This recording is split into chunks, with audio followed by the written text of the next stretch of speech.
Hello everybody, welcome back to TitanofGaming. Today we are continuing our efficiency series in Satisfactory. Currently we are on my Season 2 world that I recently started, so a lot of the stuff you'll definitely see in there. So let's get right into it. So for today's topic is going to be all about the basics of node purity. There are 3 different types of nodes that I will go into detail, as well as provide the max production value that you would get per minute of the basic 3 resources, which are plates, rods, and copper wire, as well as showing you a few systems. I will not be building in this video, unfortunately, because if I did, it would take definitely an hour, of which I do not want to spend that much time. But if you are interested in seeing me build the setup step by step, please leave a comment down below, and I will I will create a video that is basically a step-by-step tutorial for each node.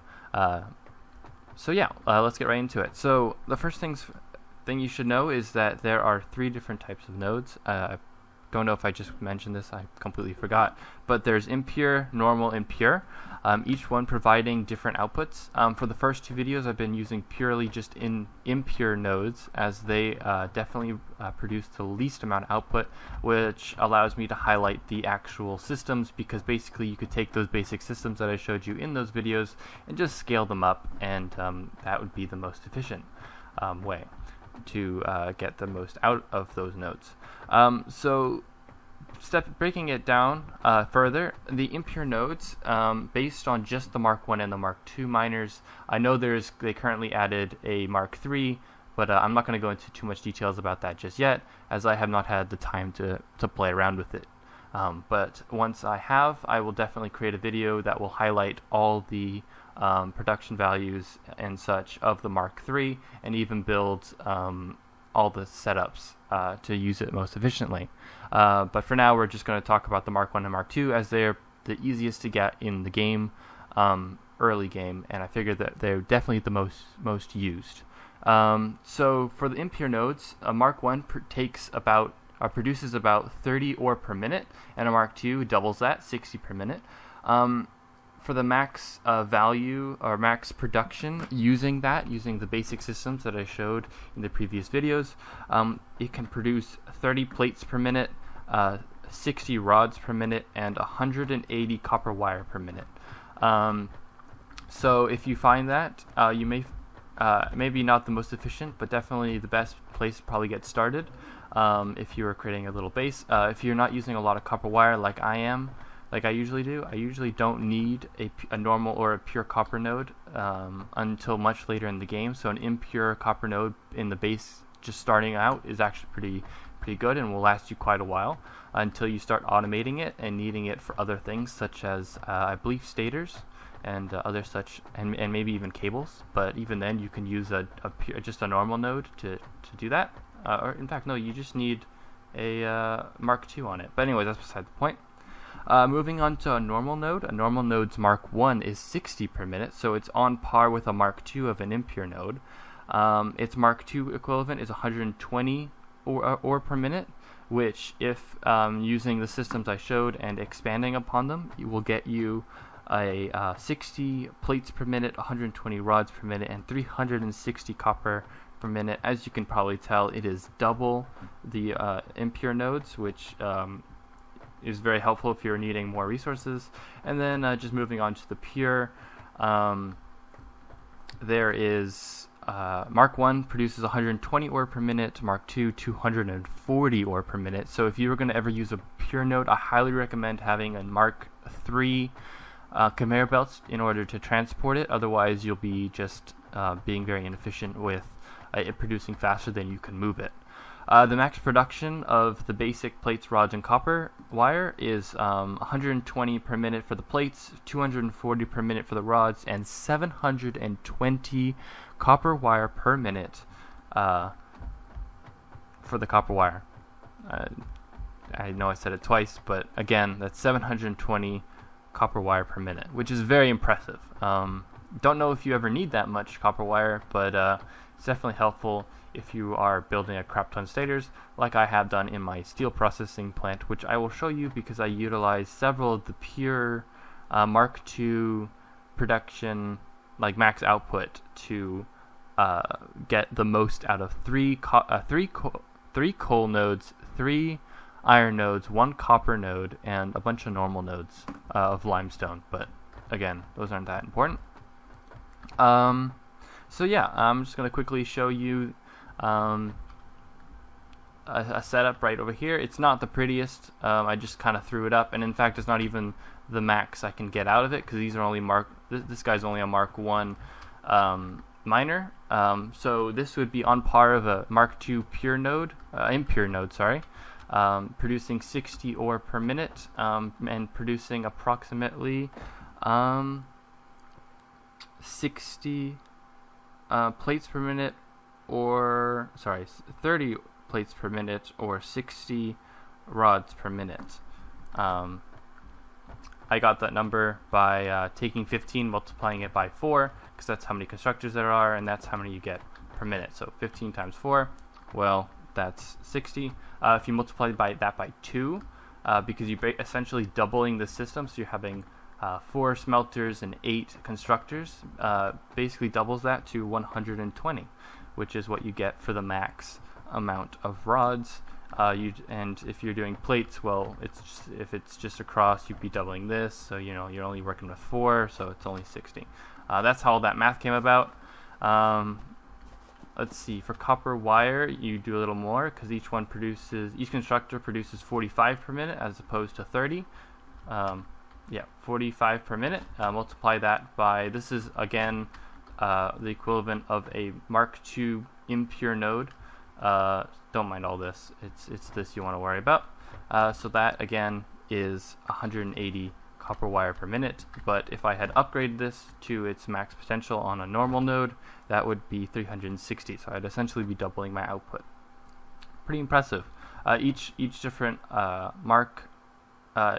increase in purity of the node essentially doubles your resources, so that's something definitely to keep in mind. So now, without further ado, I'm actually going to jump all the way to my steel processing plant, where I'm going to show you a ridiculous amount of smelters and constructors. Basically, yeah, for the max production value of a pure node. And let me tell you, it's a power hog, and it produces a ridiculous amount. So I'll meet you guys back up at the steel factory. Alrighty, we're back at the steel processing plant. Again, if you want to see me build this, I highly recommend. Is that a word? I don't know. I highly recommend that you go watch my Season 2 series, where I build this and show you guys in segments as it kind of builds up from the ground.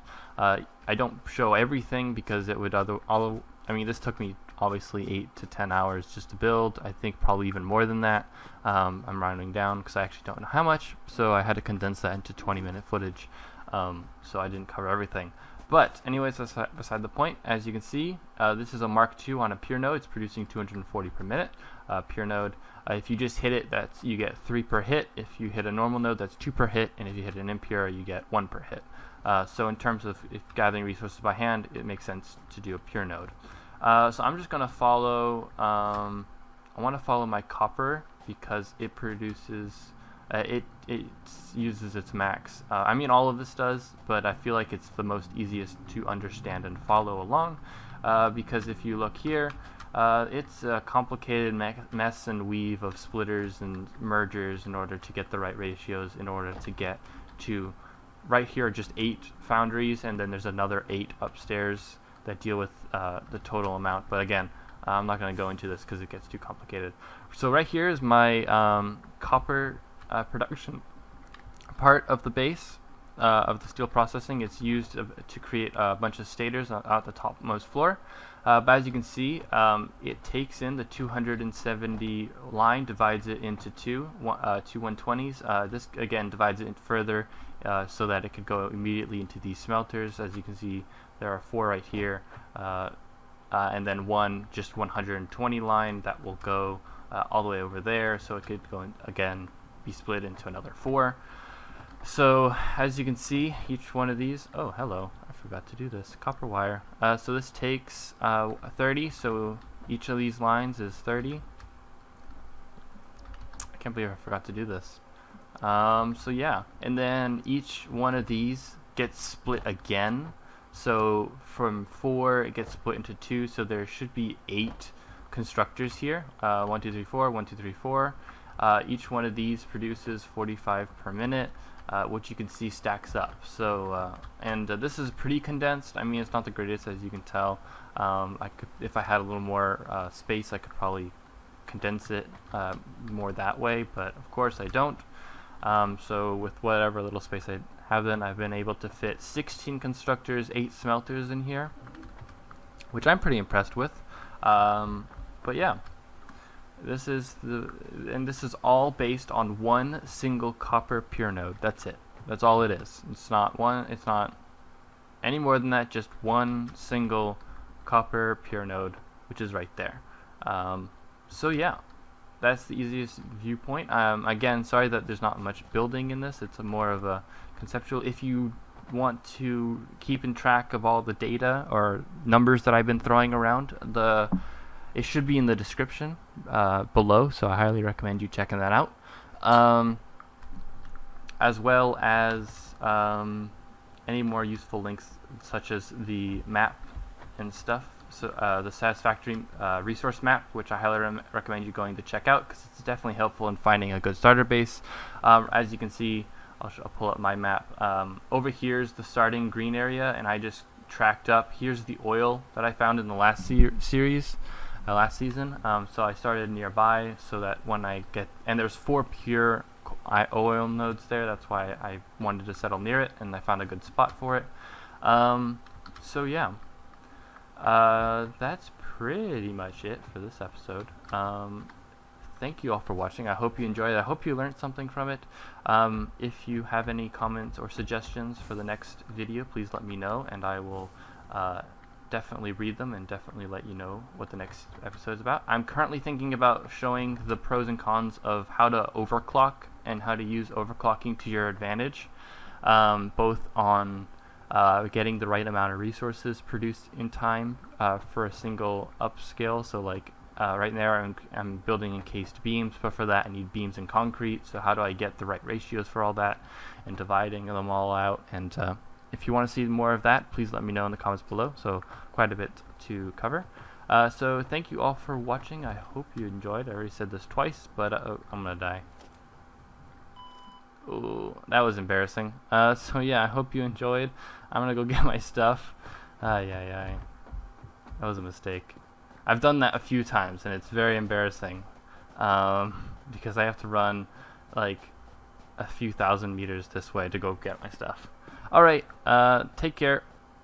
See you guys in the next episode. This is TitanofGaming, signing off.